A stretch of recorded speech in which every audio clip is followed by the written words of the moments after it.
जय हिंद। आज हम पढ़ने वाले हैं चंद्रयान 3 के बारे में। अगर आप किसी भी प्रतियोगिता परीक्षा की तैयारी कर रहे हैं तो यह वीडियो आपके लिए बहुत ही उपयोगी हो सकता है। इसीलिए वीडियो को लास्ट तक देखें ताकि सारी चीज़ें आपको अच्छी तरह से समझ में आए।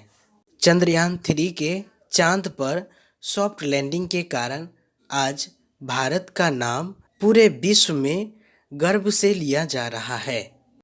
स्टडी सेंटर फॉर यू के तरफ से इसरो के सभी वैज्ञानिकों को बहुत बहुत बधाई। इसी तरह भारत का नाम पूरे विश्व में रोशन करते रहें, हम ईश्वर से यही कामना करते हैं। आइए समझते हैं इसरो के बारे में। भारतीय अंतरिक्ष अनुसंधान संस्थान Indian space research organisation Bharat का राष्ट्रीय अंतरिक्ष संस्थान है, जिसका मुख्यालय कर्नाटक राज्य के बेंगलोर में है। इसका लक्ष्य अंतरिक्ष विज्ञान अनुसंधान और ग्रहों की खोज को आगे बढ़ाते हुए राष्ट्रीय विकास के लिए अंतरिक्ष प्रौद्योगिकी को बढ़ावा देना है।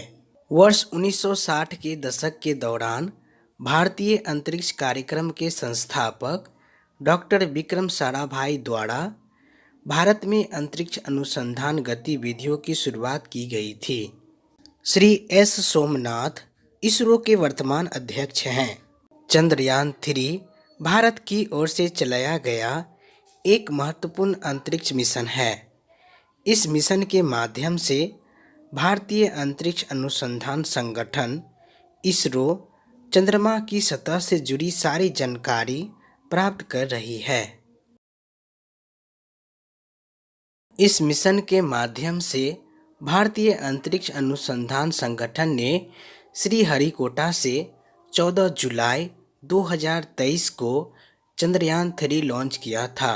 यह चंद्रयान 3 अपनी 40 दिनों की लंबी यात्रा के बाद 23 अगस्त 2023 को शाम की चंद्रमा की दक्षिणी ध्रुव साउथ पोल सतह पर सॉफ्ट लैंडिंग किया है। इस सफलता के साथ भारत चंद्रमा के दक्षिणी ध्रुव पर पहुंचने वाला दुनिया का पहला देश बन गया। इसके साथ ही भारत अमेरिका, चीन और सोवियत संघ के बाद चंद्रमा की सतह पर सॉफ्ट लैंडिंग करने वाला दुनिया का चौथा देश बन गया। चंद्रयान 3 में भारत अपना वैज्ञानिक अध्ययन और खोज के अभियांत्रिकी को मजबूत करने के लिए इस बार विक्रम लैंडर और प्रज्ञान रोवर चांद पर भेजा है। इस यान में एक ऑर्बिट भी शामिल किया गया है, जो चंद्रमा की सतह की पूरी तरह से निगरानी करेगा।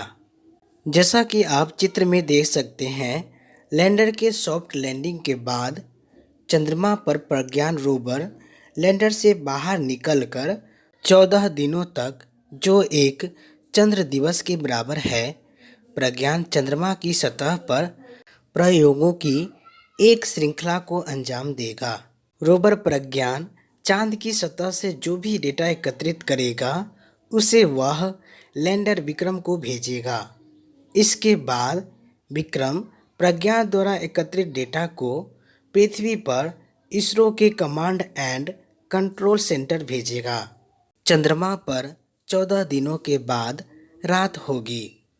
अब वहाँ अगला सूर्योदय 14 दिनों बाद होगा।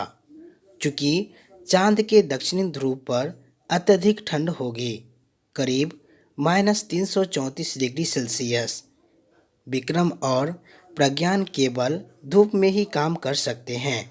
इस कारण वे 14 दिनों के बाद निष्क्रिय हो जाएंगे। यानी चंद्रयान 3 के पास डेटा एकत्रित करने के लिए सिर्फ 14 दिन का समय होगा।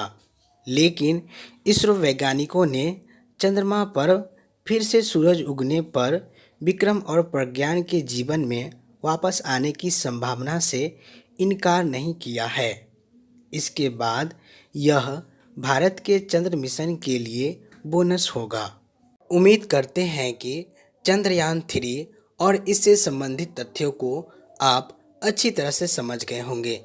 मिलते हैं अगले वीडियो में, तब तक के लिए जय हिंद, वंदे मातरम।